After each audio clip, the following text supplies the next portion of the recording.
So today we're going to go into a hot topic because we hear about this a lot now that we Israelites. We hear about slavery. You know, we always say, prepare slaughter for his children that he go into slavery, right?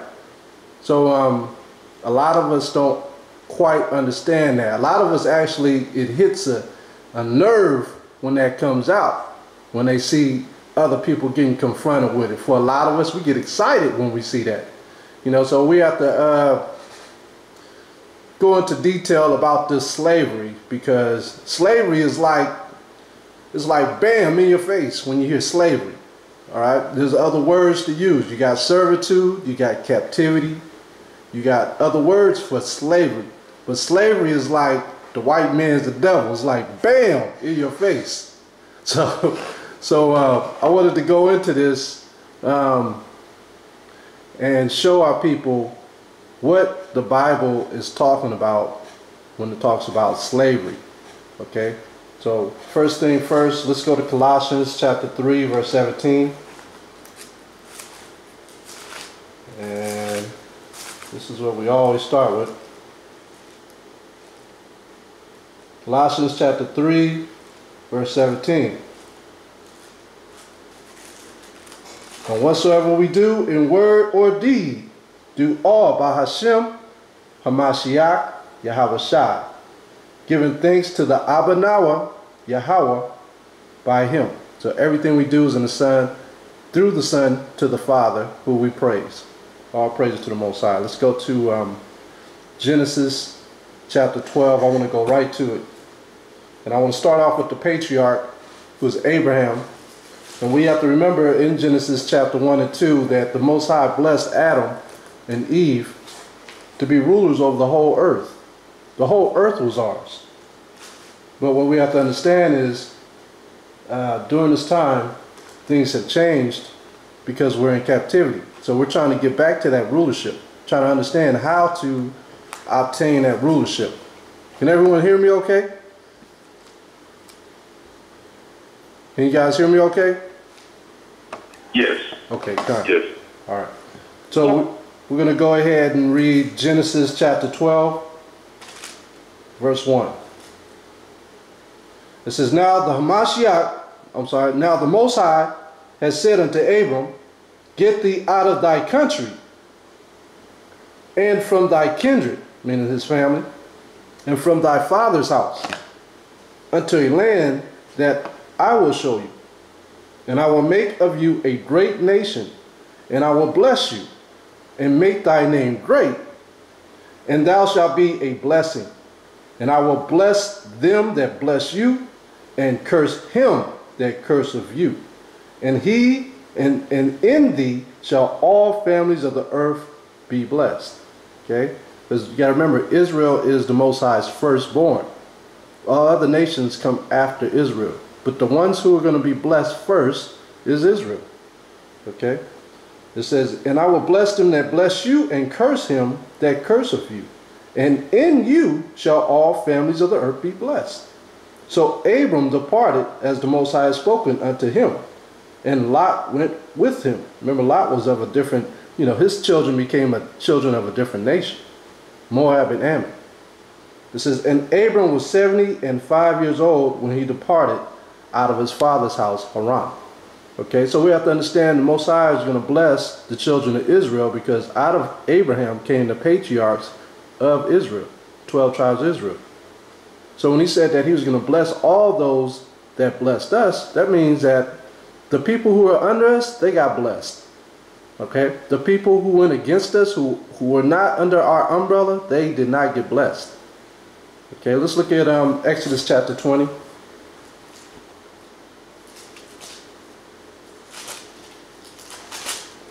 Exodus 20, verse 8.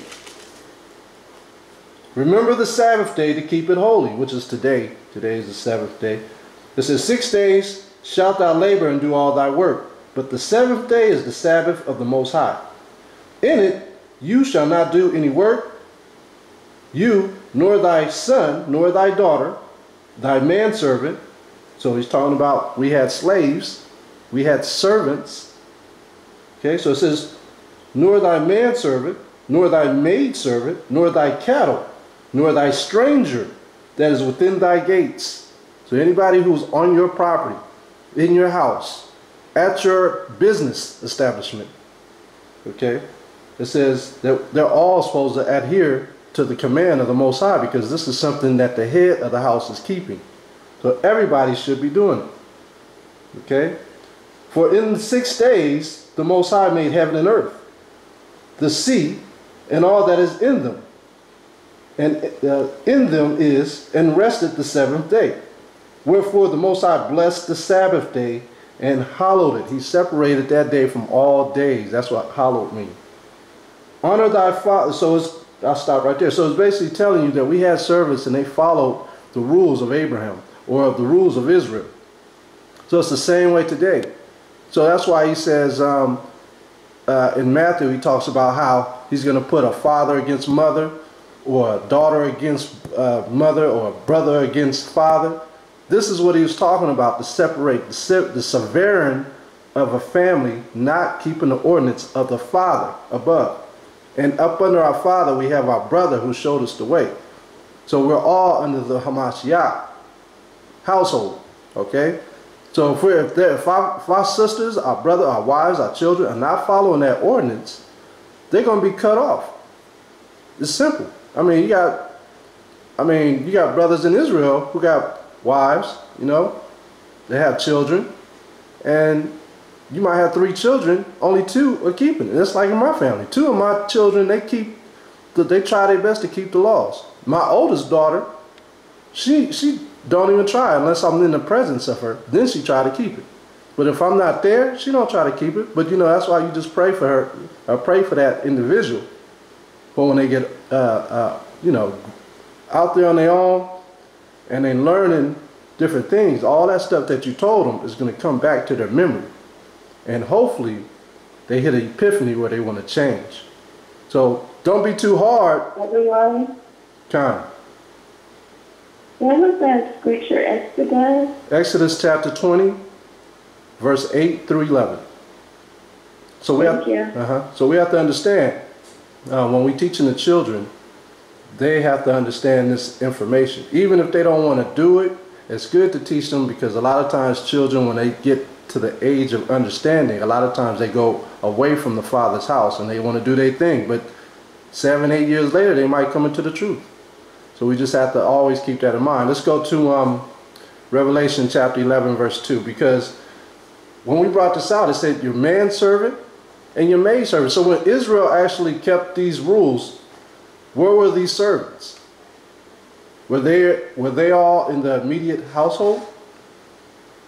Okay. You got employees. You own an establishment. You close for the Sabbath day. Your family goes home. Where are your employees going to go? They go home with you? No, they go to their house. So that's why the Most High is saying that the Gentiles are going to worship outside of the temple. So when we get into the nation of Israel, when we get back to our land, Israel is going to worship in the temple. Who's going to worship outside the temple? The Gentiles. They'll be outside of the gates. Okay? This is very critical. This is what we have to understand. A lot of our people don't understand. Like in GOCC, I pick on them again because they have a lot of the people are mixed. You have Gentiles in the congregation. Now those Gentiles should not be inside the congregation of Israel. Even when it came to the 12 tribes, we have to understand, the only people who were allowed in the immediate circle of the priest temple was the Levites. The other 11 tribes were outside of that. So it was constant order. Outside of those 11 tribes being in that little area, because there was another box little area in the temple where the 11 tribes were, outside of that, the Gentiles were outside. So it was an order that the Most High set up. Let's go to Revelation 11 and 2.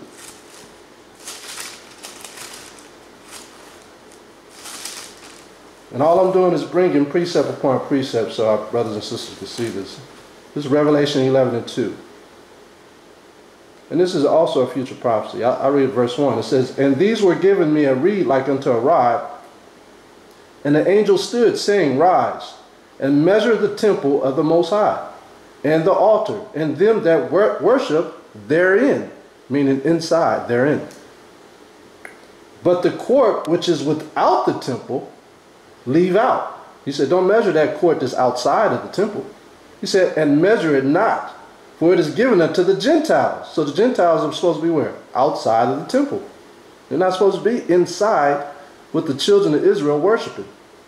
And the holy city shall they tread underfoot 40 and 2 months. Now this is going into a prophecy of how they're supposed to take over our land. Okay, that last part there. So I just wanted to show you an example. When you go into Deuteronomy 23, it talks about that too. Okay, just so you can get an understanding of how the Most High works. Because this is not my words. This is the Most High's words. You know, the people get mad when you bring the stuff out because they think it's you. No, but this is the Most High. When you read Deuteronomy 23, it says, verse 1. But I'm not going to read this whole thing. I just want to give you a taste of what he says. And this is going in conjunction with Revelation 11 and 2. It says, he that is wounded in the stones, or hath his privy member cut off, shall not enter into the congregation of the Most High. Okay, so this is talking about if you've been castrated, or if you've been got your arm severed. You know, he's saying you can't go directly into the temple where these priests are worshiping. It says, a bastard shall not enter into the congregation of the Most High. Even to his 10th generation shall he not enter into the congregation of the Most High. So this is why they was trying, in the Talmud, they try to call Hamashiach a bastard. Because they try to say, oh, you can't enter into the temple because you're a bastard child. Which was false. All through the scriptures he taught in the temple. And they knew, see, this is how you combat that doctrine. Hamashiach was in the temple teaching many instances, all through the New Testament, all through the Gospels. So that he was not a bastard child. That means he had to know that his father was Joseph, that his mother was Mary. Okay, verse 3. An Ammonite or a Moabite shall not enter into the congregation of the Most High. Even to their 10th generation shall they not enter into the congregation of the Most High forever. Because they met you with bread and with water in the way which when ye came forth out of Egypt. And because they hired against the Balaam, the son of Beor and Pithor in Mesopotamia to curse thee. Now, this is going into the beginning stages of Israel. They hadn't been formed yet. They hadn't had their priesthood yet. Nothing was formed. So at that time, the Most High was about to be lenient, but he saw how the other nations dealt with Israel. Okay? Moab and Ammon had their chance. You remember Lot was the nephew of Abram. So the Most High had a little mercy on Moab and Ammon then, but then because of what they did to us in the wilderness, the Most High said, look, they ain't ever entering into the kingdom, into the temple. Don't even let them in. He cursed the whole generation. Okay? All the generations. And then when you get down, it starts talking about Edom. It says, thou shalt not hate an Edomite, for he is thy brother. Thou shalt not abhor an Egyptian, because thou was a stranger in his land. Now it's talking about the Edomite. A lot of brothers go here, they say you ain't supposed to hate an Edomite. But you got to understand, this is in the beginning stages as well. Because King David, if that was the case, King David would not have been killing Edomites during the time that he lived. He had a killing campaign to kill all the Edomites. He was not punished for doing that. The Most High told him to do it. So you got to understand, during this time period, Esau started coming at Israel in another manner. Remember that yoke got threw off his neck. When that yoke got threw off his neck, that cursed Esau completely. Because what did he do? Rulers continually with a double stroke when you read Isaiah chapter 14. So the Most High ain't never forgave him. All right? That's why Paul wrote about it in Romans 9 and 13. Jacob have I loved, Esau have I hated. So it says, verse 8, it says, the children that are begotten of them shall enter into the congregation of the Lord in the 3rd generation. But he still has mercy on the children. If you get with a woman that's of an Edomite stock, and you have a child, that child is, has another child, that 3rd generation is going to be able to enter into the kingdom. Okay? Because that's an Israelite child. He's just letting it wear, he's letting that gene strengthen. Okay? When the hosts go forth against thine enemies, then keep thee from every wicked thing. So he's telling you basically any unclean thing will not enter into the temple of the Most High, including Israelites. Including Israelites. If you're unclean, you will not enter that temple. Okay? So we have to understand this. I'm only going through this because we have to understand how the Most High sets up order with Israel, his priests, and also the Gentile nations. Okay? Let's go to Genesis chapter 13.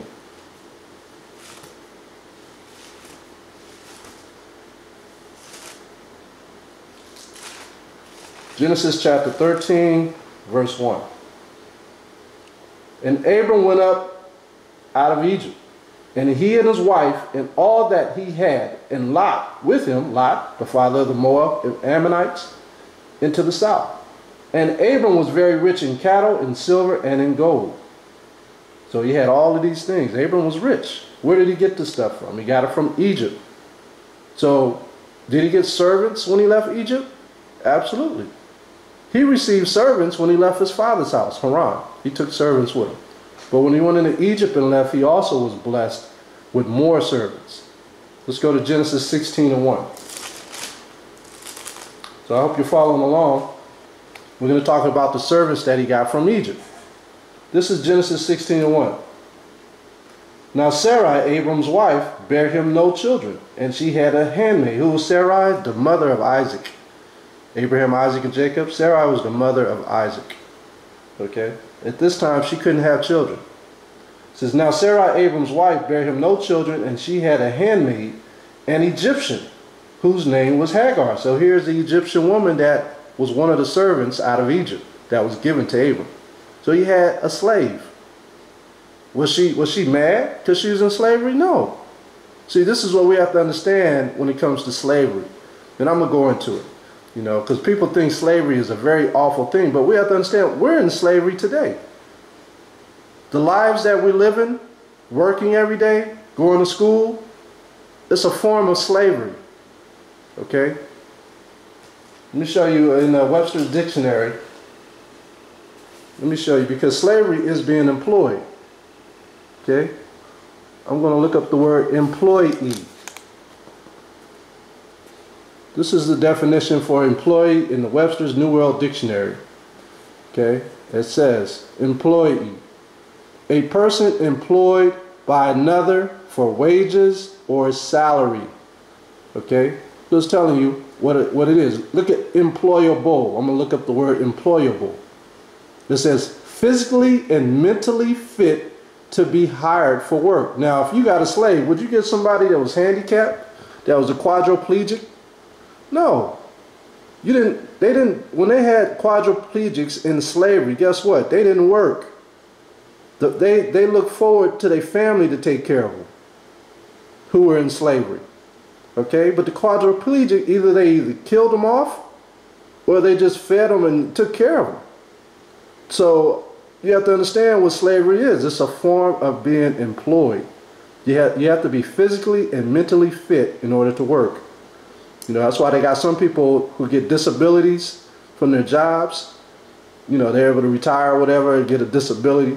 The job don't want them no more because they're not physically or mentally able to work. Slavery was the same way. When you read that same chapter that I was reading in Exodus. Is it Exodus? No, I'll go into the chapter I was talking about. I think it's talking about in Deuteronomy, where the type of slave that you get. Okay, that's Exodus, actually, Exodus chapter 21. So that's employee. So let's go into the Bible dictionary. Let's find out what a slave is in the Bible dictionary. This is a Zondervan Compact Bible Dictionary. And I'm going to look up servant, because servant is the same thing as a slave. Okay? This is page 538 of the Bible dictionary. It says servant. Used of slave, wage servant. So there's wages. Israelites acquired slaves through purchase and war. Israelites could become slaves through poverty, okay, theft and birth. The Mosaic law protected servants. Slaves and servants offered, referred to in New Testament. It gives a chapter, Mark 1 and 20, John 18, 10, Acts 12 and 13. So it's telling you the servants were used as slaves or wage servants. Okay? So when you see slave, think about it. People today of America work. Like I said before in one conference call, we have Social Security numbers, we have birth certificates, we have passports, we have visas. Okay? You got to have a passport or visa to go into another country just to work. And that passport's going to tell the other country where you're from, your sovereignty, or you're a sovereign person from another country. Which means if you leave this country and you owe taxes, the country that you left could come back to get you. They could come back to get you because you're under sovereignty. You owe money. When you become a Buddhist monk, not telling any of you guys to do this because we're not supposed to be worshiping other guys, but I'm in the martial arts and stuff. So when you look at the monks, they do an interview process when you go in. You can't just go in and become a monk. They ask you if all your wages are paid. They ask you if you owe anything, because you're about to be a slave to them. They don't want to take somebody else's slave, you see? So when you have a form of debt, you're a slave to that debt. You understand?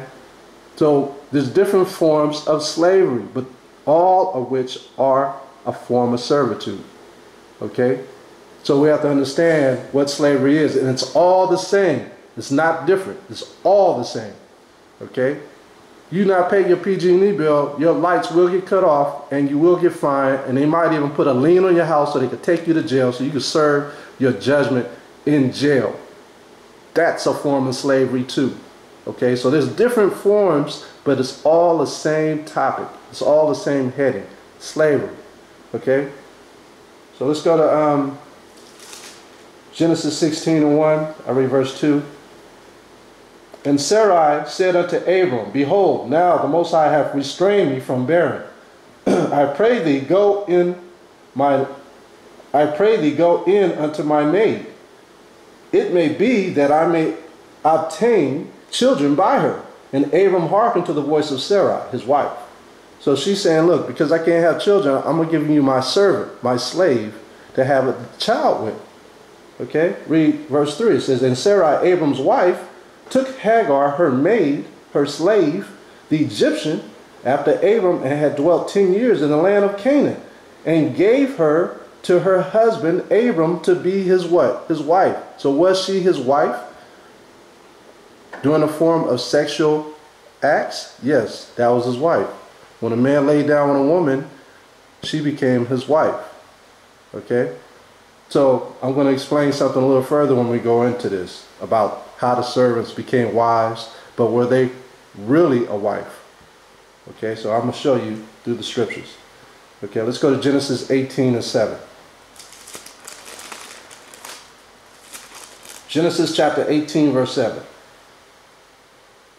It says, And Abram ran unto the herd and fetched a calf, tender and good, and gave it unto a young man, and he hasted to dress it. So I brought this out because this is when Hamashiach and the other two angels, when you read the first verse all the way down, it's talking about 3 angels came to visit Abraham. And Abraham fed them, and he went to his manservant to have a manservant kill a cow or baby calf and feed them what? Meat, milk. All right, people say don't eat meat. Abraham fed meat to the angels, beef. Okay, so I mean, you know, when you read some of these brothers be like, man, we're not supposed to eat beef. I mean, I can understand here in Babylon the beef is mixed, ground beef. It might be mixed with pork, but beef, our forefathers ate beef. They also drank milk. Okay. And the milk wasn't tainted like it is today. Today the milk has hormones and all kinds of stuff in it. So just wanted to show you that. Let's go to, I want to go to Genesis 24:2. So you got to understand where Hagar was a servant. She was a slave, and she was given to Abram to bring forth the nation of Israel by not the Most High, but by Abram's wife Sarai. So she went against the whole grain. Because the Most High promised Abram that out of his seed shall come a nation. But Hagar stepping up because of Sarai asking her to lay down with her husband, that wasn't of the Most High. She went against the grain. So the children of Israel were not going to come from Hagar, like the Muslims think that all Israels are Muslims. No, they never came from Hagar. So, but Hagar, she knew his ways because she lived under the household or the umbrella of Abraham for 10 years. So she knew the laws according to what Abraham had taught around his household. Okay? So Genesis chapter 24. Genesis chapter 24, verse 2. I read, so it says, and Abraham said unto his eldest servant of his house, that ruled over all that he had, put, I pray thee, thy hand under my thigh. So he's talking to what? His eldest manservant, which is Eleazar, I believe. So he had servants. So let's go to verse 4. He says, I'll read verse 3. And I will make thee swear by the Most High of heaven and the Most High of the earth, that thou shalt not take a wife unto my son of the daughters of the Canaanites, amongst whom I dwell. So Abram knew that It's arrived. Abraham knew by choosing Hagar the first time, the Most High never agreed with that. So he knew that he had to get a woman of his own kind, because that's how the Most High set up that order. He had to stick with the wife of his kindred. Sarai was out of Abraham's kindred. That was his father's daughter. So this is the making of Israel, okay? So Abraham followed the chain of events. He stayed with his own kind.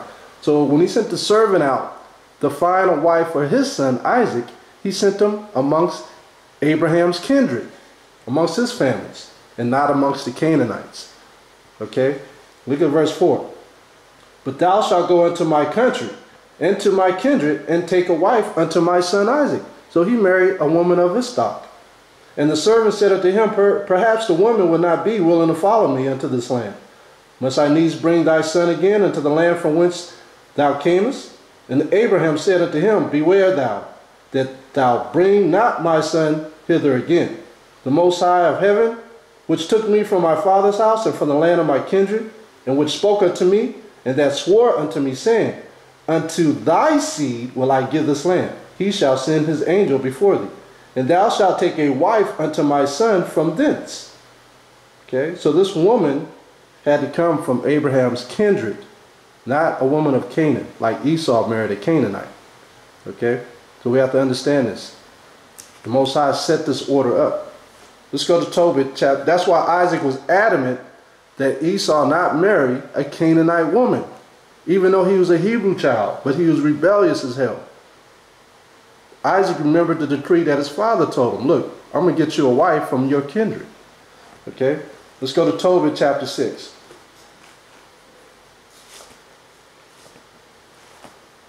In the Apocrypha.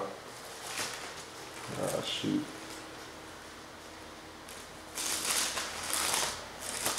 Tobit chapter 6. Let me find it real quick. In this particular Bible, I always have a hard time finding Tobit. This is my big Bible. Here we go. Tobit chapter 6. Tobit chapter 6, verse 15. Then the angel said unto him, dost thou not remember thy precepts, which thy father gave you? So here's Tobit talking to the angel before he gets married. The angel's reminding him, don't you remember your father's precepts? That thou shouldest marry a wife of thine own kindred? Wherefore hear me, O my brother, for she shall be given to thee to wife. And make thou no reckoning of the evil spirit, for the same night shall she be given thee in marriage. So, even our women being wicked, we still got to deal with our women. You know, for a lot of you single brothers out there, we're still supposed to deal with our women, even if they wicked, because it said that she had an evil spirit on her, but you still gonna marry her. Crazy. But this is what the angel told him. So Jacob formed the patriarchs of Israel through handmaids or servants as well. When you think about Jacob, our forefather, he also used handmaids or servants, but they were of his kindred. Okay, so let's go to where is that? Genesis 30. The two handmaids that Jacob chose was, I believe their name was Bilhah and Zilpah. Bilhah was Rachel's handmaid. Rachel was the mother of Joseph and Benjamin. And then Leah, who was the mother of us, Judah, Benjamin, Levi, you know, 6 and 3 other tribes. You know, we came all out of Leah. That's who we come out of. That's our great-great-great-great-grandmother, Leah. All right? The Benjamites come out of Rachel. Okay? So let's go to Genesis chapter 30 and verse 4. Yeah. It says, Genesis chapter 30, verse 4. And she gave him Bilhah her handmaid to wife. And Jacob went in unto her, and Bilhah conceived, and bare Jacob a son. And Rachel said, the Most High have judged me, and have also heard my voice, and have given me a son. Therefore called she his name Dan. So Dan came out of who? Rachel. Came out of Rachel's handmaid. Okay, that's why a lot of the tribes look different too, you know, to a certain degree. So Dan, his name was called He Is Heard. Okay, so in verse 7, and Bilhah Rachel's maid conceived again, and bare Jacob a second son. And Rachel said, with great wrestlings have I wrestled with my sister, and I have prevailed. And she called his name Naphtali. Okay, so these are women that Jacob married. All right, he didn't marry. Marry and a wife are two different things, just so you know. So he wifed this woman by laying down with her. Okay, when they laid down, she became his wife, spiritually. Okay, so let's go to Genesis 30 and 9. And these were servants. Genesis 30 and 9. When Leah saw that she had left bearing, she took Zilpah, her maid, and gave her Jacob to wife. So it's telling you again, here's the other sister. She got jealous because her other sister may having all the babies. See, having a baby for a woman back then was a great thing to do. It gave you stature. You know, other women looked at you as a prosperous type of woman because you had children. Okay. So it says, and Zilpah, Leah's maid, bare Jacob a son. And Leah said, a troop cometh. And she called his name Gad. So Gad came from Leah, Leah's handmaid. And Zilpah, Leah's maid, bare Jacob a second son. And Leah said, happy am I, for the daughters will call me blessed. And she called his name Asher. That's why we say Ashar Shabbat. Happy Shabbat. Ashar was one of the tribes. Leah was happy when he was born. So she named him Happy, Ashar. Okay? So these two women who were both handmaids or servants and slaves, Zilpah and Bilhah, they birthed the 4 different tribes of Israel out of the 12. Okay?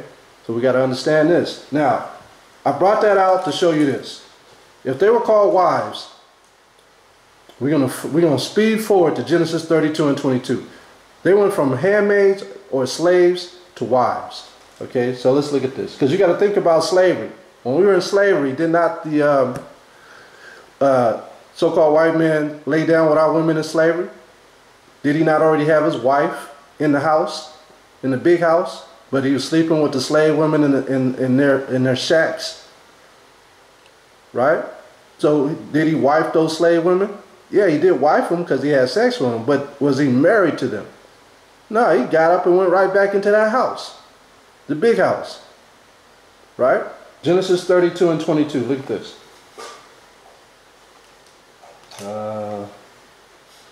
32 and 22. It says, and he rose up that night and took his 2 wives and his 2 women servants and his 11 sons and passed over the ford Jabbok.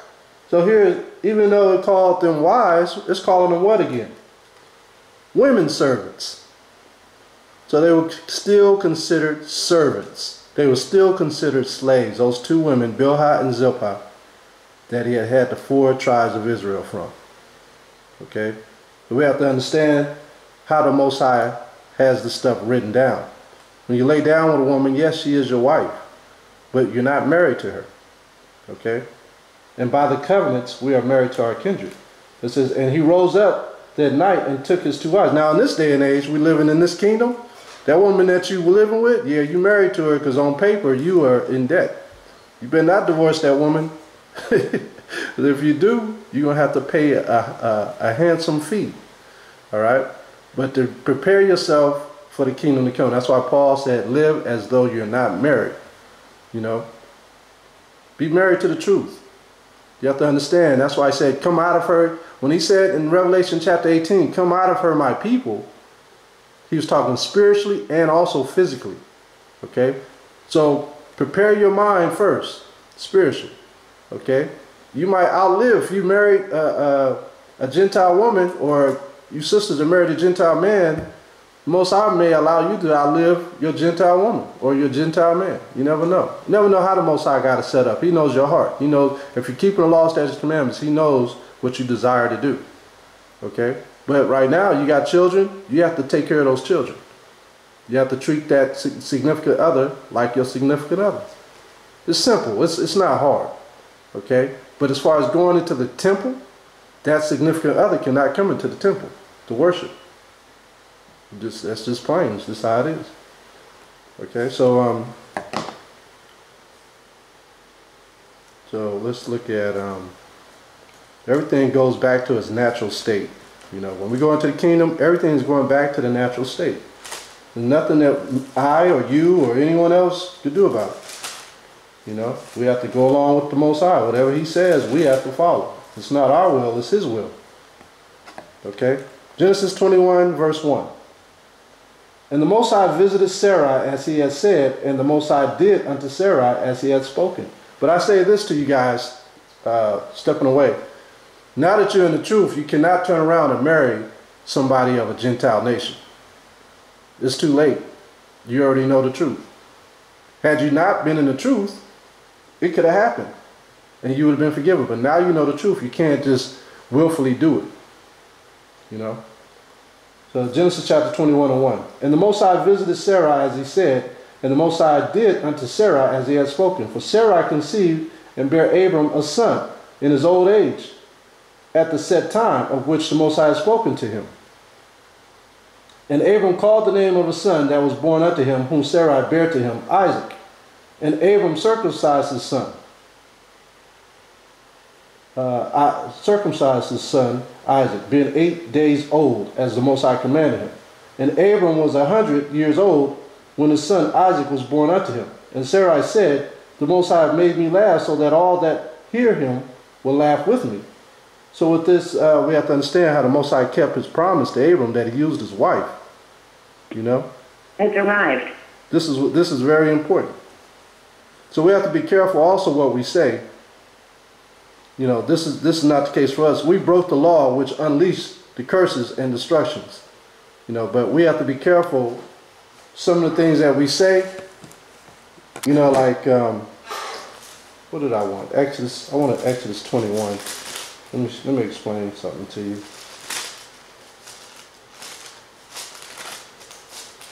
Exodus chapter 21, verse 1. What I wanted to explain to you is right here. Because right now, a lot of us are in captivity even now. It's unlike the slavery that we were serving when we first came to America, but it's still a form of slavery. And I'll start at the first verse, and I'll read down, and then I explain what I was trying to say. It says, now these are the judgments which thou set before them. Before who? Israel. If thou buy a Hebrew servant, 6 years he shall serve, and in the 7th he shall go out free for nothing. Now, this is what Esau is supposed to do with us. He's supposed to keep us for 6 years and let us go, because Esau is a Hebrew. He's supposed to let us go. He never did. He kept us in captivity. That's why the Most High is going to punish him greatly. Remember, with Ammon and Moab, all they did was not give us no water and didn't allow us to pass through the land. That was nothing. Esau kept us in slavery. Do you think the Most High is going to have mercy on him? I don't think so. Verse 3. If he came in by himself, he shall go out by himself. Talking about slavery.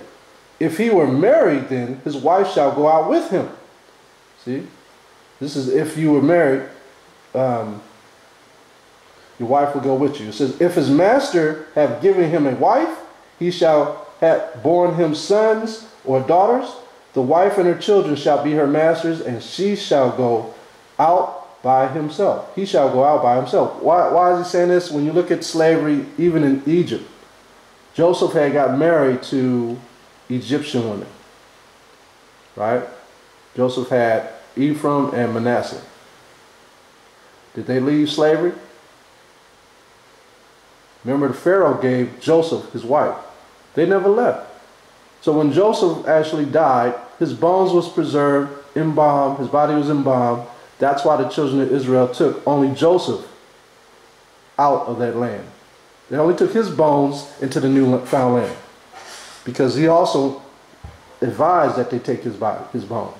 But they didn't take his wife's bones, right? They left them. So we have to understand this. Verse 5. And if the servant shall plainly say, I love my master, my wife, and my children, and I will not go out free, then his master shall bring him unto the judges. He shall also bring him to the door, or unto the doorpost, and his master shall bore his ear through with an awl, and he shall serve him forever. He'll put a hole in his ear. Meaning, this man is stamped to me. He's going to be my property forever. And if a man sell his daughter to be a maidservant, she shall not go out as the men servants do. So what I want to show you here is in verse 4, when it says, if his master has given him, well, where is that? Right here, verse 5. And if the servant shall plainly say, I love my master. Now that's a house Negro. That's a house Negro. But if you say that and you're in the truth and you know what you did, you ain't going nowhere. You're gonna stay right up under that oppressor. But if you're in the truth and you know what you're saying, you know, you gotta correct yourself before you say it. You know, a lot of brothers not in the truth, but a lot of brothers in the world, they say this all the time. I love my job. I love this. Be careful of what you say, because you end up being a slave to that job forever. Okay? Be careful how you speak when you're out and about. Okay? You can say, I like my job. Don't say, I love it. Two different words. I like and I love, two different words. Okay? So just understand that. With your tongue could cause destruction. Let's go to Exodus 21:16. It says, and he that stealeth a man and selleth him, or if he be found in his hand, he shall surely be put to death. Who's in Esau's hand? Who put us in the hand of our enemies? Who's in Ishmael's hands? Who put our brothers and sisters in the Arabs' hands? We're still in their hands, or in the Hamitic people's hands. We're still servants over there too, in certain parts of Africa. So we have to be careful what we say. Also, these people that took us or stole us, guess what's going to happen to them? Let's go to Ezekiel 7:22.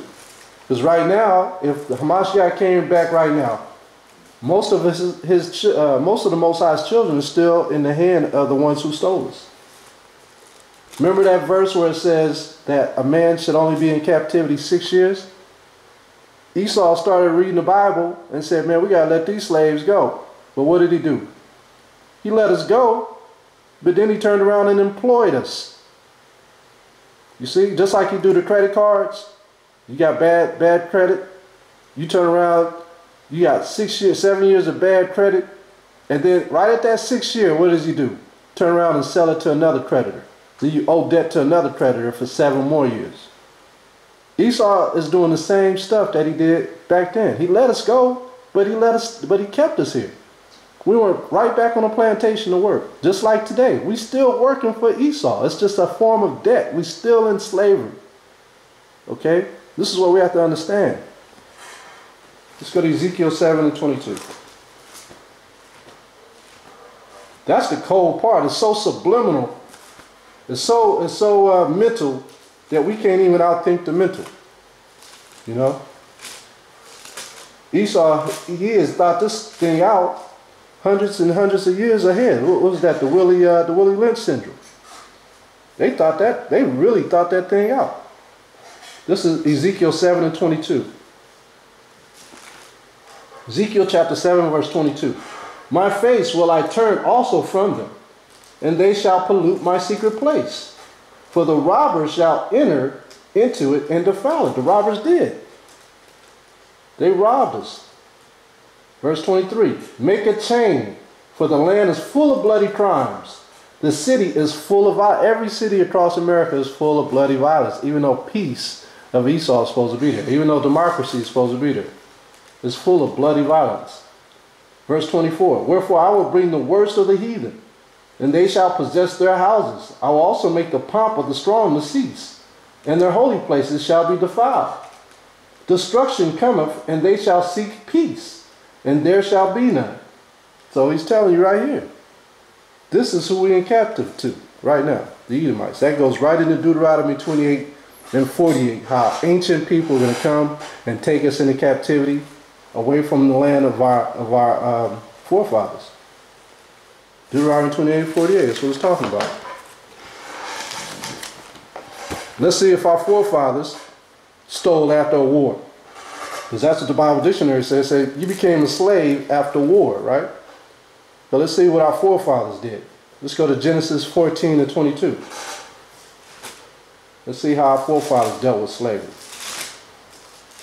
Because we did have servants, but how do we have servants? What did we do to them? Because when you read the scriptures, it don't seem like any servants were angry with Israel. Genesis 14 and 22. And Abram said to the king of Sodom, this is after Abraham had slew the 5 kings. He went to Sodom to free his people, Lot and his servants.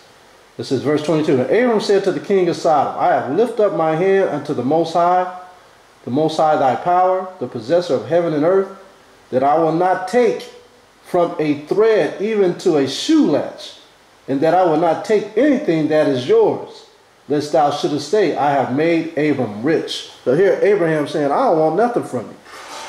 I'm not taking anything from you. Okay? We didn't take from people. It was polluted. It was contaminated. We didn't want it. Okay? Especially if we allowed them to live and remain in a land. We didn't take from them. We let them keep it. Okay? Brother Juan, I'm sorry. Do you want to get me that scripture again? Genesis 14 and 22. Thank you. So our forefathers, when he left Egypt, they gave those things to Abram for fear of Abraham. And those servants, we had those servants when we was in Egypt. Remember, Pharaoh had caught all the plagues because he had took Abraham's wife for a short period of time. And those servants that were taking care of our people when we were in Egypt, the Pharaoh didn't want nothing to do with even those servants. So that's why Abraham walked out of there with those servants, with the gold, with the silver. Everything Abram touched, the king of Egypt thought it was unclean. The sheep, the everything. So he let us walk away with it. Everything we touched. Okay? So that's why he walked out of Egypt the way that he walked. Okay? We have to understand scripture. Let's go to Exodus 21 and 16 again.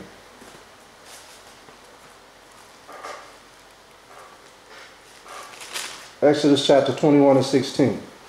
And he that stealeth a man and selleth him, or if he be found in his hand, he shall surely be put to death. Okay? So what does this sound like? What does that sound like? That sounds like something in the New Testament. Let's go to Revelation 13 and 9. Revelation chapter 13, verse 9. If any man have an ear, let him hear. He that leadeth into captivity shall go into captivity. He that killeth with the sword must be killed with the sword. Here is the patience and the faith of the saints. So it's the same thing as Exodus 21 and 16. This man stole us, he's going to be stolen. This man killed, he's going to be killed. It's the same thing. The Most High is going to repay evil for evil. And people say, oh, you can't repay evil for evil. Well, the Most High is going to do it. What you going to tell the Most High? He can't do it? He's going to repay. That's why he said, an eye for an eye, tooth for a tooth. It's only judgment. You know? It's only judgment. He's going to do it, not us. He's going to do it. See, that's the thing that people don't understand, how the Most High is. The Most High is a man of war. He got many ways to do things. All right. Psalms 83, verse 1. Keep not thou silence, O power. Hold not thy peace, and be not still, O power. This is what King David was saying. He said, don't forget what they did to us. Don't keep silent. You know, because what did Esau think? He thought that when he came over and killed the American Indians, that the Most High was with him. Right? He thought that the Most High was allowing him to win because he was with him. Look at verse, go to Psalms 50. And Psalms 50 and verse 18.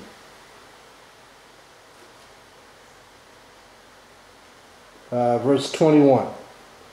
It says, these things hast thou done, and I kept silence. Thou that thoughtest that I was altogether such a one as thyself, but I will reprove you and set them in order before your eyes. He's talking about so-called white man when he came over here with his troops and overcame Gad. When he came over here and destroyed the American Indians and the Ishikars,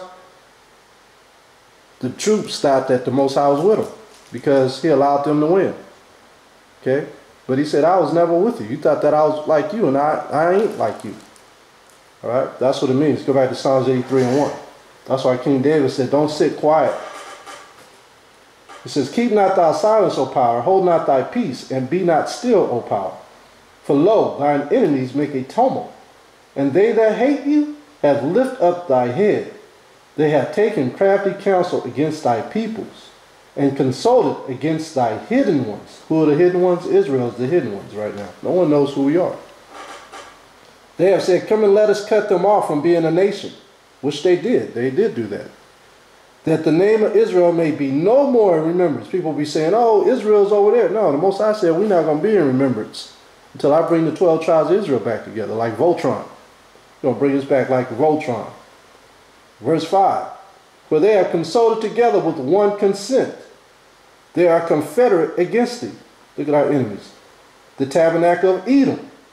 These are the ones that helped them, because they're going to be blamed too for following Esau. It says, and the Ishmaelites. Moab, he snuck up in there. The Hagarenes. Gebal. Ammon. All right, the Chinese, Japanese, the Africans, the Arabs. All right, the Jews, so-called Jewish people, Amalek. The Philistines, the Africans. The inhabitants of Tyre, the Africans. Ashur also is joined with them. The East Indians. They have hope in the children of Lot.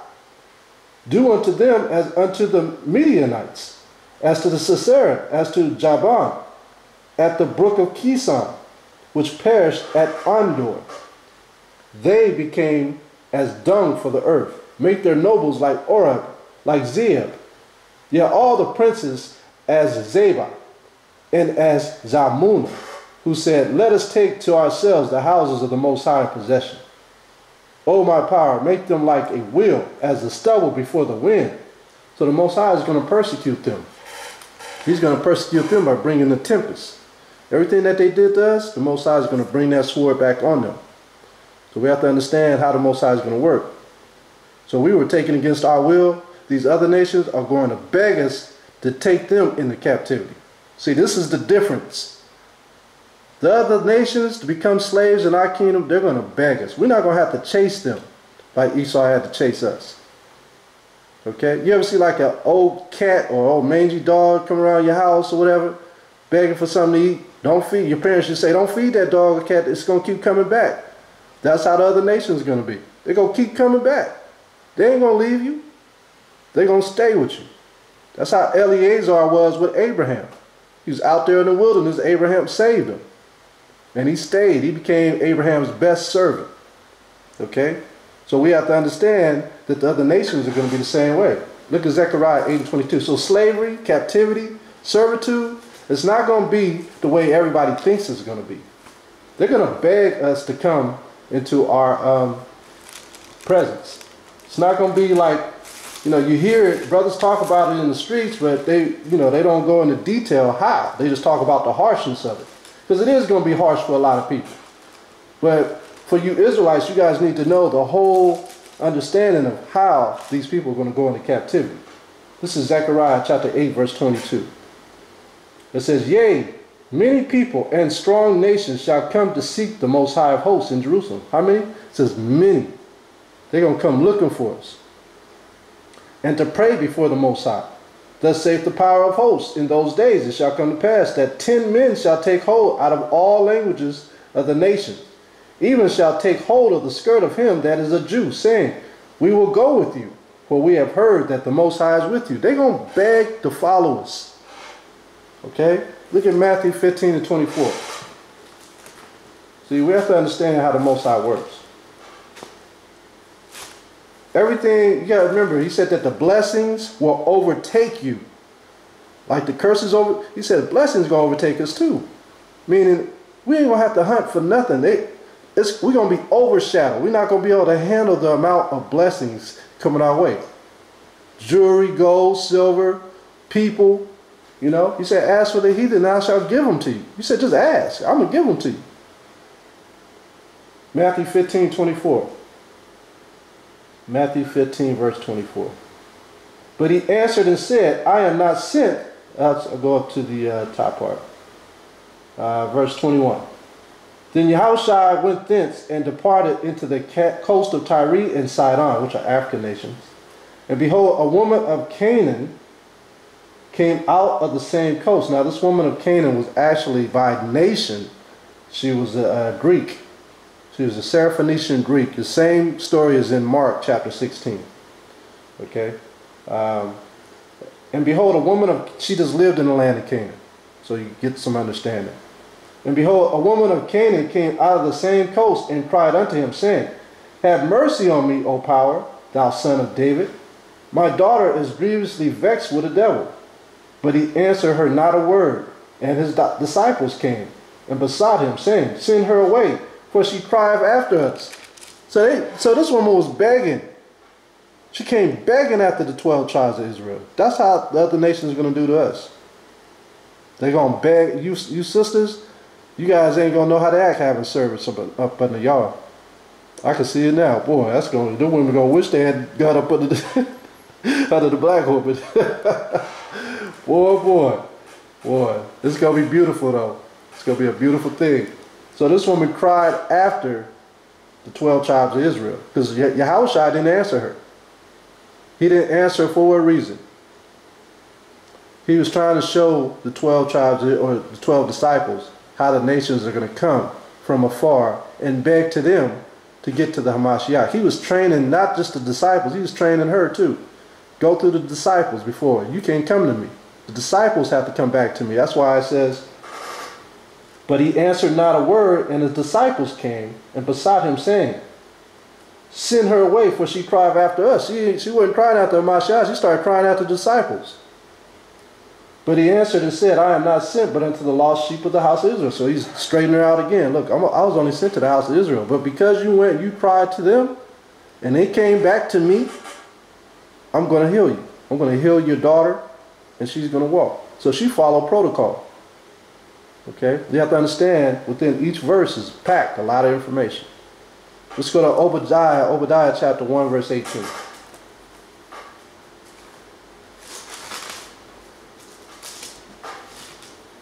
Obadiah. Where's Obadiah? Here we go.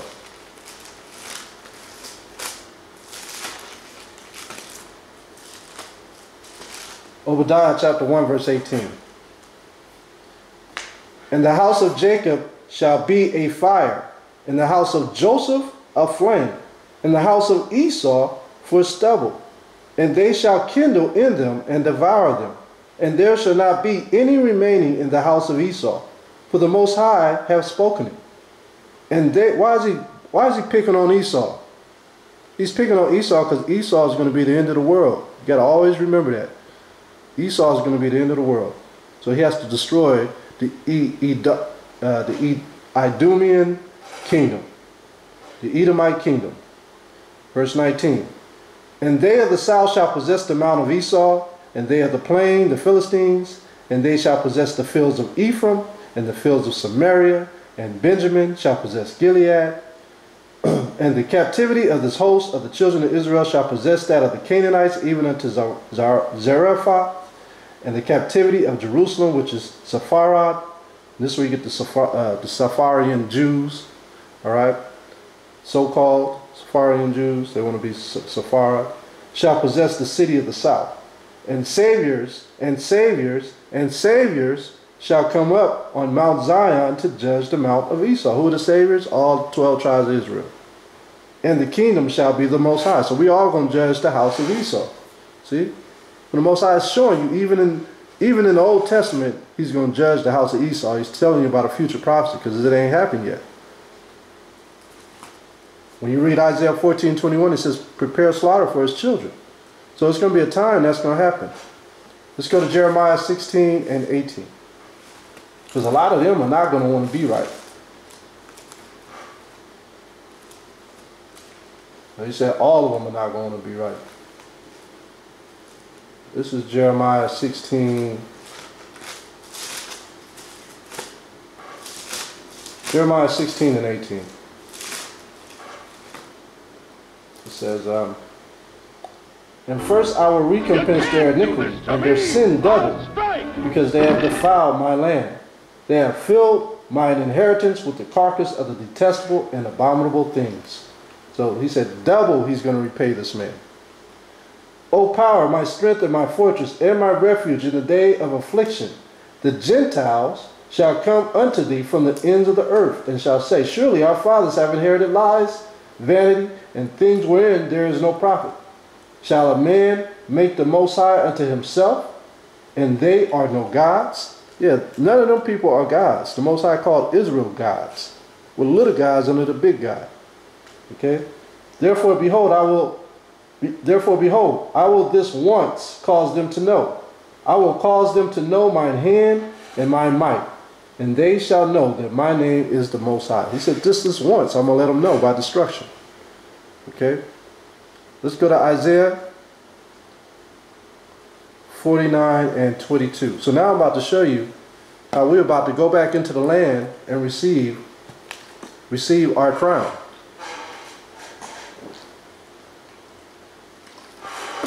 Isaiah 49.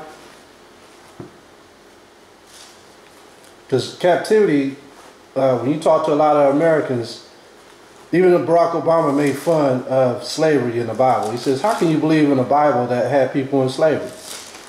When he's playing with words, he's playing semantics. He's basically saying that slavery doesn't exist. Has left the context. But it's still here. Okay? Slavery's still here. This is Isaiah 49:22. Thus saith the Most High, behold, I will lift up mine hand to the Gentiles, and set up my standard to the people. And they shall bring thy sons in their arms, and thy daughters shall be carried upon their shoulders. So the Gentiles, they're going to run to us. And kings shall be thy nursing fathers, and their queens thy nursing mothers. They shall bow down to thee with their face toward the earth, and lick up the dust of thy feet.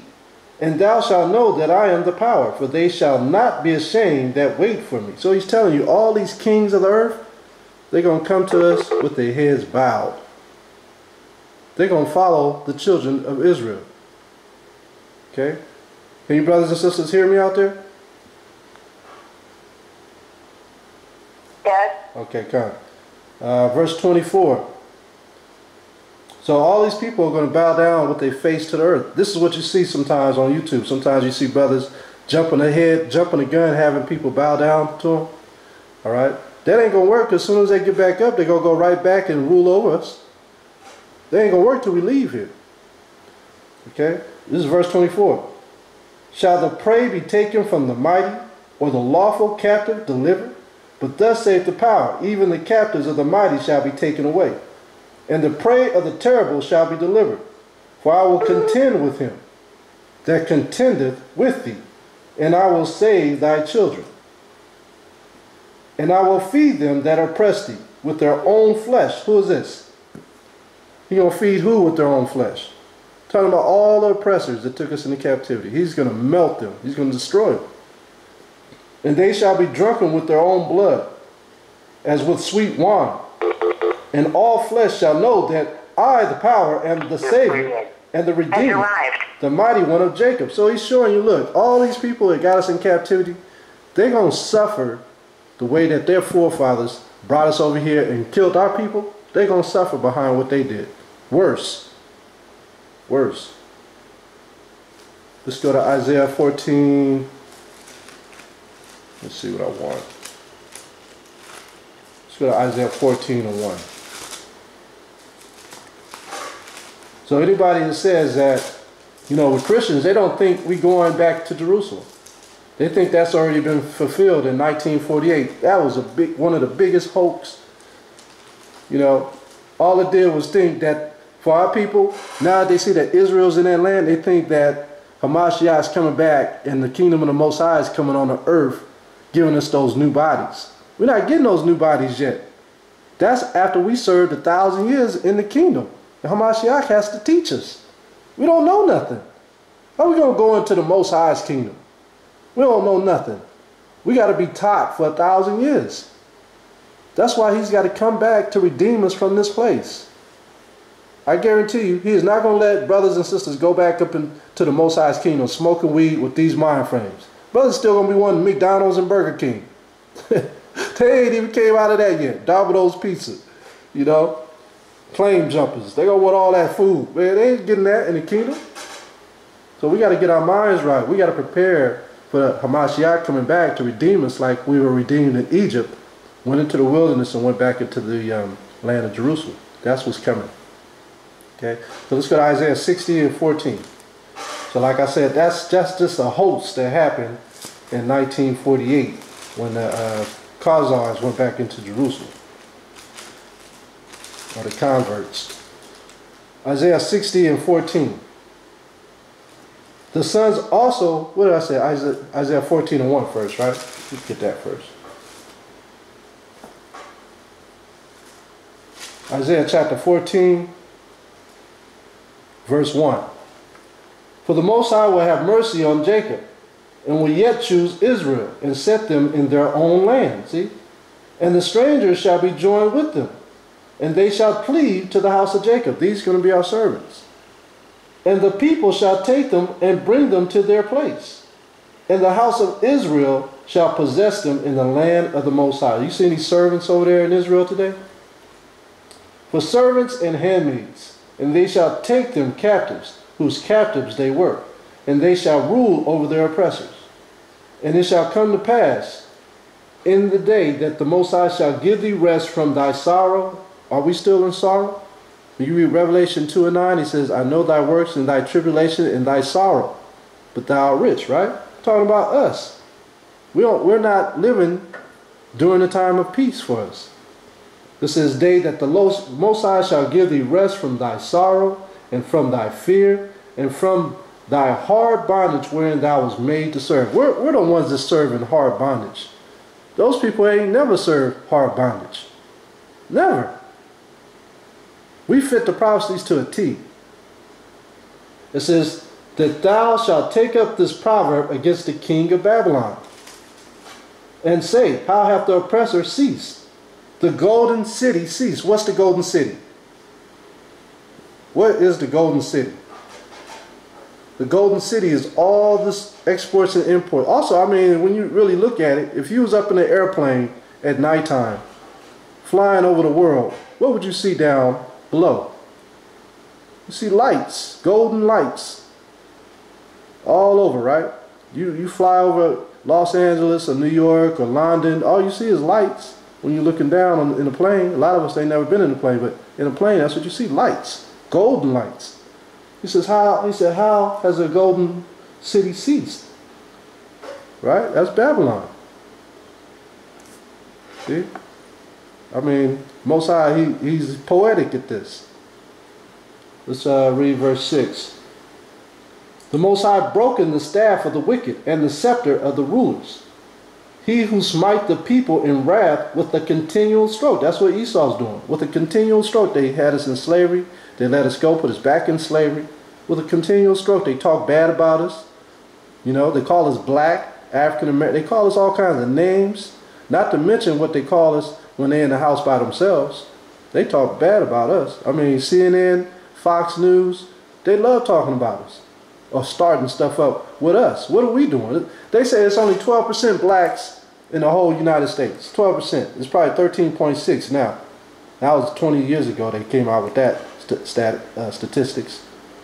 So if you only got 13.6% Negroes on this in the United States, why are they so hard on making us look bad? If it's just 13.6 of us left. That makes no sense. It's got to be something more to it. Right? Why would they pick on us so bad? We fit the curses. Okay? Verse 7. The whole earth is at rest and is quiet. They break forth into singing. That's what we're going to do. When we get out of here and rule, all the nations are going to be happy. They're going to be ecstatic that we're ruling because we're going to rule in righteousness. Okay? It said even the trees are going to rejoice that no fetter or no blade come up against it. All the stuff that's extinct is going to be flourishing again. All right? Everything's going to come back in its natural order. So with the servitude up under the wicked, everything is being destroyed. Everybody's in mourning. But when the righteous are in power, and there's a scripture in Proverbs, when the righteous are in power, everybody rejoices. That's what's going to happen. Let's go to Isaiah 60 and 14.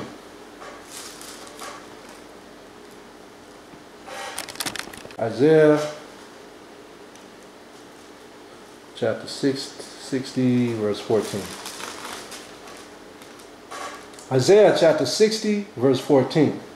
The sons also of them that afflicted thee shall come bending unto you. Who afflicted us? It's evident who afflicted us. It's all over the earth. We've been delivered to the four corners of the earth, afflicted by the same enemy. And all they that despise thee shall bow themselves down at the soles of thy feet. And they shall call thee the city of the Most High, the Zion of the Holy One of Israel. We're considered Zion. Okay? So he's telling you what's going to happen. Verse 15. Whereas thou hast been forsaken and hated, so that no man went through thee, I will make thee an eternal excellency, a joy of many generations. Thou shalt also suck the milk of the Gentiles, and shalt suck the breast of kings, and thou shalt know that I am the power and the Savior, and thy Redeemer, the mighty one of Jacob. So he's still talking about Jacob in the future prophecies. For brass I will bring gold, and for iron I will bring silver. Because we don't really know what gold and iron is anymore. We wear a little plaited gold around our necks. That ain't really no gold. We're going to see real gold, genuine silver. All right? It says, and for wood, brass, and for the stones, iron. I will also make thy officers peace, and thy exactors righteous. So we're going to have officers in that day. Right? We're going to be the peace officers, the real peace officers. Violence shall no more be heard in thy land, wasting nor destruction within thy borders. But thou shalt call thy walls salvation, and thy gates praise. The sun shall be no more the light by day, neither for brightness shall the moon give light unto thee. But the Most High shall be unto thee an everlasting light, and thy power, thy glory. It's going to be inside of us and outside of us. Can you imagine being able to walk through a mist of people at 2 in the morning, 3 in the morning, and not have to worry about anything? You see a group of brothers standing on the corner, and you know they all talking about the Most High. They ain't talking about wicked stuff. You walk up and they hug you, and you walk off. That'll be a beautiful sight, man. That ain't never happened before. Verse 20. The sun shall no more go down, neither shall thy moon withdraw itself, for the Most High shall be thy everlasting light, and the days of the morning shall be ended. Thy people also shall be righteous. They shall inherit the land forever, the branch of my planting, the work of my hands, that I may be glorified. A little one shall become 1,000. That's how you know we're going to have children in that day. How's one going to become 1,000? We're going to have lots of children. Okay? And a small one, a strong nation. Every one of our childs are going to be strong men. We're not going to be polluted with all these, what is it, when you get, when a baby's born, they inoculate you with all those different shots. We ain't going to have to get all those shots for different diseases. One child is going to be at his peak in his mental capacity. All his brain cells are going to be there. They're not going to be destroyed from eating pork eating, drinking alcohol, which destroys your brain cells. We're going to have everything. The Most High will hasten it in his time. It's going to happen. So we have to understand how the Most High is going to work when we come in that day. Let's go to Jeremiah 21:11. Because right now, think about it. If you didn't stop eating pork, pork destroys brain cells in your mind. I don't know if y'all know that. It just takes it right out of your brain. You know, the more you eat the pork, the dumber you get. Jeremiah 29:11. For I know the thoughts that I think towards you, saith the power, thoughts of peace and not of evil, to give you an expected end. Then shall ye call upon me, and ye shall go and pray unto me, and I will hearken unto you. This is how we're going to get redeemed.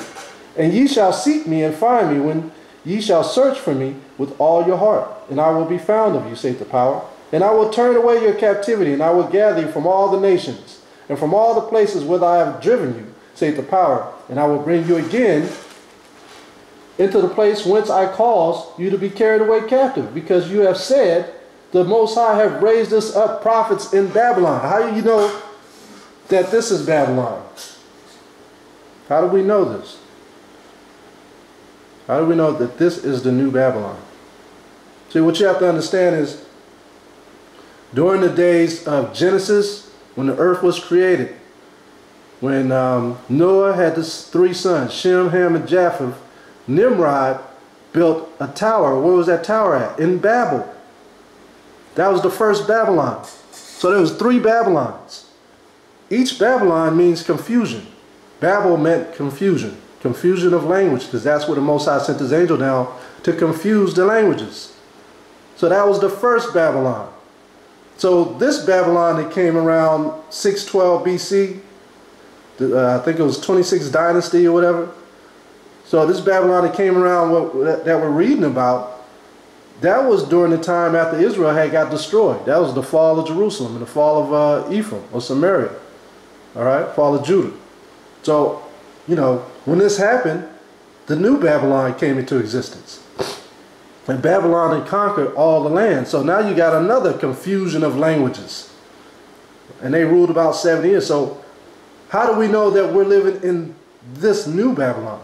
Or the daughter or mystery Babylon? It's simple. So we have to understand, in that second Babylon, you had different people there. You had the Syrians, you had the southern Chaldeans of Babylon, you had the Kassites, the Aramatic nomads. You had different people there, right? But they were overthrown by Persia. But this new Babylon, the Most High said that he was going to destroy it. Right? He said in 1 hour, he's going to destroy this new Babylon. So that's how you got to understand. When you read the Bible, you have to understand there's 3 Babylons that ever came into existence. Each one represents what? Nimrod. Every Babylon is a representation of Nimrod with the same gods. Okay? With different peoples and tongues. So, remember, Esau is the end of the world in this Babylon. He wasn't the end of the world in the first and the second Babylon.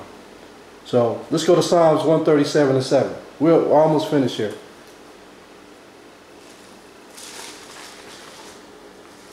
So, you can't really get around Esau. You know, I know we used to say, man, maybe we could skip over that, but there's no way to get around it. You got to talk about the future judgment of Esau, because this is his kingdom. This is what Hamashiach was talking about. Okay? Psalms 137, verse 7. It says, remember, O power, the children of Edom. It says, remember them.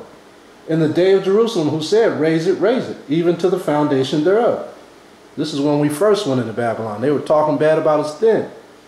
Verse 8. It says, O daughter of Babylon, who art to be destroyed. Okay, that's talking about this Babylon. This is the daughter of that Babylon. Okay, the second Babylon. It says, O daughter of Babylon, who art to be destroyed, happy shall he be that rewardeth you, as thou hast served us. Happy shall he be that taketh and dashed thy little ones against the stones, because he dashed our children against the stone. So the same way is going to happen to their children. Okay, so we have to understand that that was talking about the future prophecy of the daughter of Babylon. Whenever you see the daughter of Edom or the daughter of Babylon, that's talking about future Babylon. Okay? So let's go to Lamentations 4 and 20. To strengthen that verse, we go to this precept, which is going to strengthen that one, because it's going to talk about the same future judgment. Lamentation chapter 4, and we're going to start at verse 20. Lamentations 4 and 20. Lamentations chapter 4 and 20 after Jeremiah. It says, the breath of our nostrils, the anointed of the Most High, was taken in their pits, of whom we said, under his shadow we shall live among the heathen. Rejoice and be glad, O daughter of Edom, that dwellest in the hand of Uz.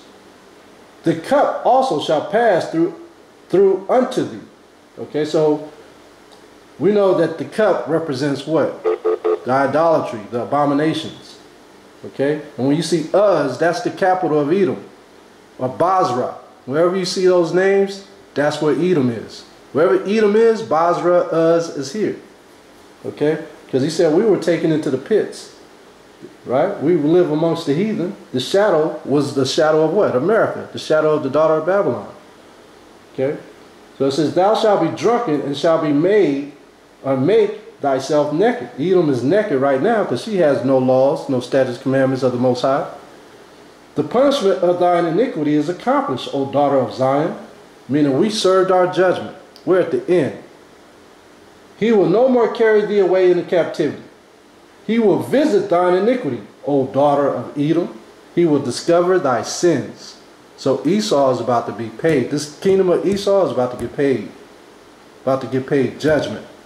Okay? That's what's coming. I'm going to bring out two more verses. Revelation chapter 17 to prove that this is the new modern day Babylon. Revelation 17 verse 4. Revelation 17 and 4. And the woman was arrayed in purple and scarlet color and decked with gold. These are royal colors. And precious stones and pearls, having a golden cup in her hand. We read that in Lamentations.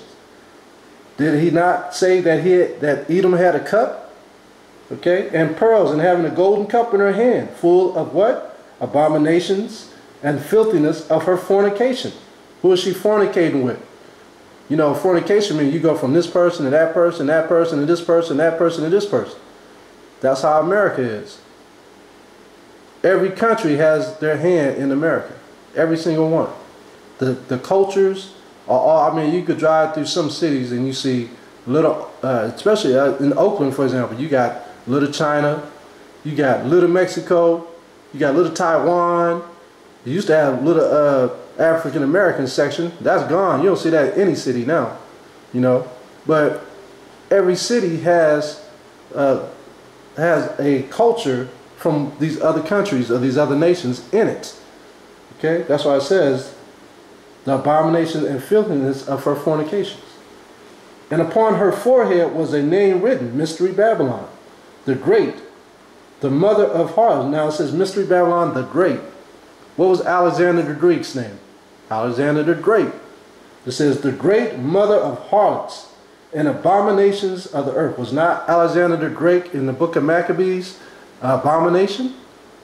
So that's how we know that this is the Edomite kingdom.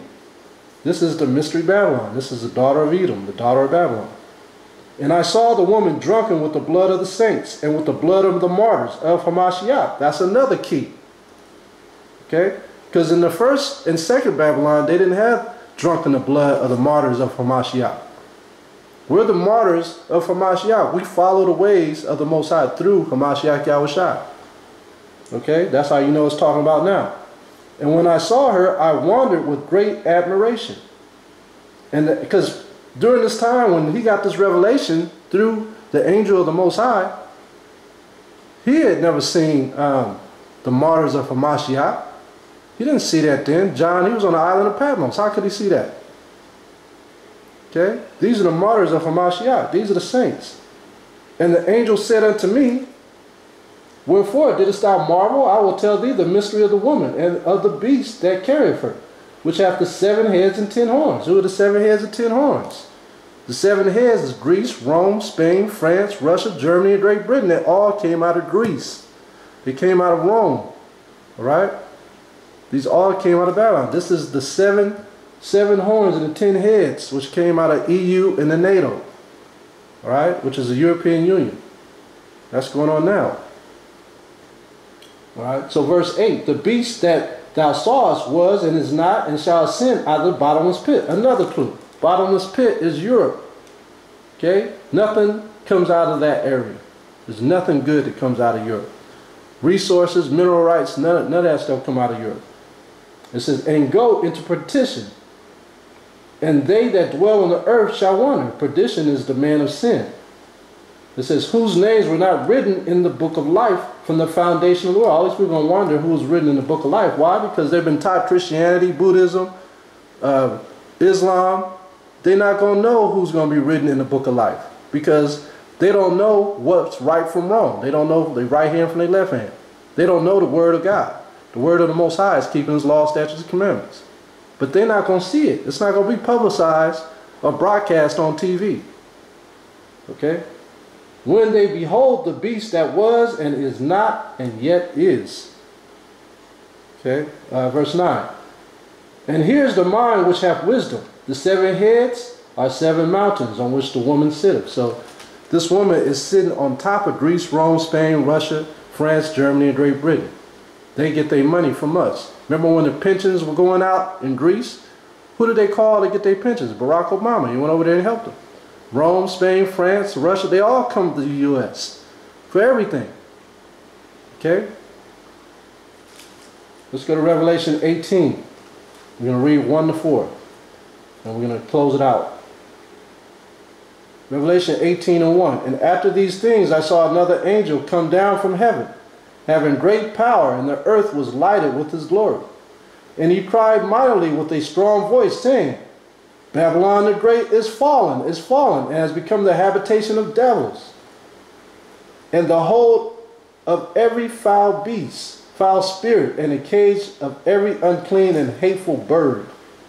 For all nations have drunk of the wine of the wrath of her fornication, and the kings of the earth have committed fornication with her, and merchants of the earth are waxed rich through the abundance of her delicacies. And I heard another voice from heaven saying, Come out of her, my people, that ye be not partakers of her sins, and that ye receive not of her plagues. So this is what we have to do. We have to come out of this place, man. Not voting, not participating in anything. Pay off your debt if you can. Do the best you can. This is the word of the Lord of hosts. Meditate on his laws. I took you from the pastures and from following the sheep to be prince over my people Israel. I have been with you wherever you have gone, and have destroyed all the enemies in your path. I will make you a great name among the great ones of the earth. I will assign a place for my people in Israel. There I will plant them, and they shall dwell in their own land.